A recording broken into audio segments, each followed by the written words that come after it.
Well, hello again, teachers. It is time for another Assess Your Learning lesson. Again, like the other ones, if you have time that you need to spend catching up, working on other doctrinal mastery scriptures you haven't gotten to, do that. But if you've got time, this is a great activity to help students to really connect with the things that you've been learning.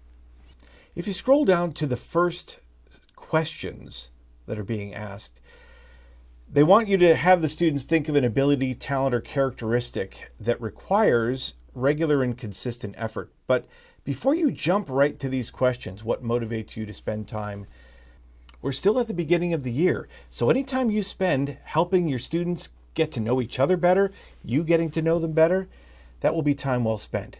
So you might want to spend a little extra time on this front activity. For example, let's say a student gives you a response. They're thinking of wrestling. Great. Find out a little bit more about what that means, that it requires regular and consistent effort. So what do you do? And they might respond, well, we practice. We've got practice every day. Great. What do you do in your practice that helps you to, that requires regular and consistent effort? Well, we warm up and we do these exercises and we practice moves. Well, tell me even a little bit more. What kind of exercises do you do that really help you? And how do you practice those moves? Do you learn them really quickly or what helps you as you practice? And just let them explore in a little bit more detail the kinds of things they do. It can show that you're interested in what obviously is important to them and can help you to get to know a little bit more about something maybe you didn't know about. So then you could say, okay, well, what motivates you? Look at all this effort you're putting into it. All of this stuff you're doing all the time. What motivates you to spend the time that's necessary to improve? And anyway, so then you could talk to them about these questions. So spend some time to use this as an opportunity to get to know the students. Then you've got 3 activities. A is talking about the apostasy. B is increasing your love for Jesus Christ, and C, putting on the whole armor of God. I've got a couple of suggestions that might help.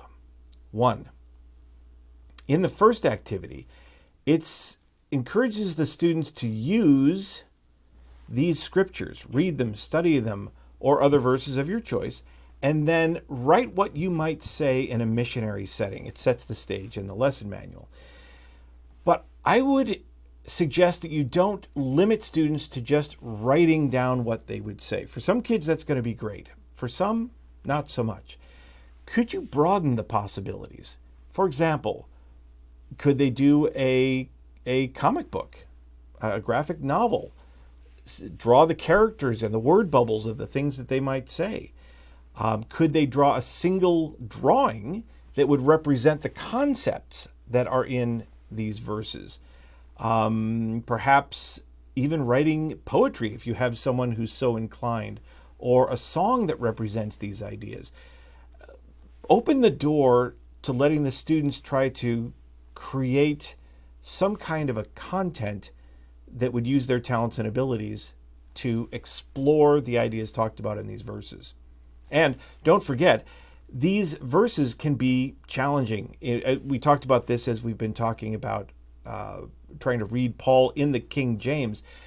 Maybe students would get more or some more creative ideas about what things to talk about by using another translation. Remember that if you type the scripture reference into your search bar in your search engine, one of the options that will come up pretty quick is Bible Hub, right here. And Bible Hub gives you a whole bunch of different translations of that verse so that you can look for particular creative ways that people are working on the translations. And sometimes these will all be pretty much the same, but sometimes there will be some really neat things that different translations will come up with that help to expand and enrich the ideas that we're learning in the King James translation. So feel free to have the kids use this as a resource if that will help get the creative fires going. The second or the third activity, putting on the armor of God. You guys know I love this lesson. I did the lesson gems for this one.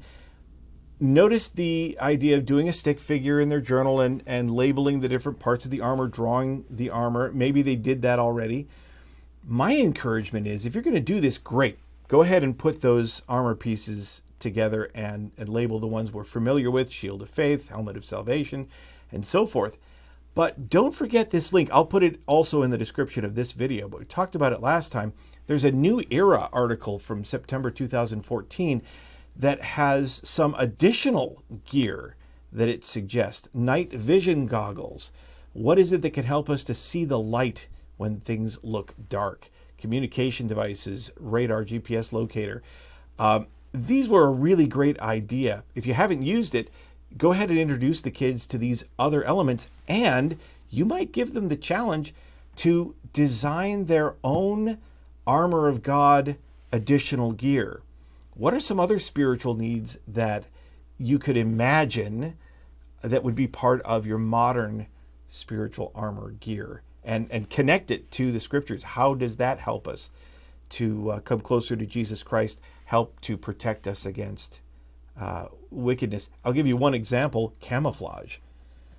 Is there what would be spiritual camouflage that could help modern day warriors to escape detection from the forces of evil? Anyway, have fun with that. Any time you spend on these concepts is going to be a great blessing for your students. But remember that we can have fun with them and allow students to explore these ideas in the richness of the talents and gifts that they've been given. So, have a great lesson, and we'll see you next time.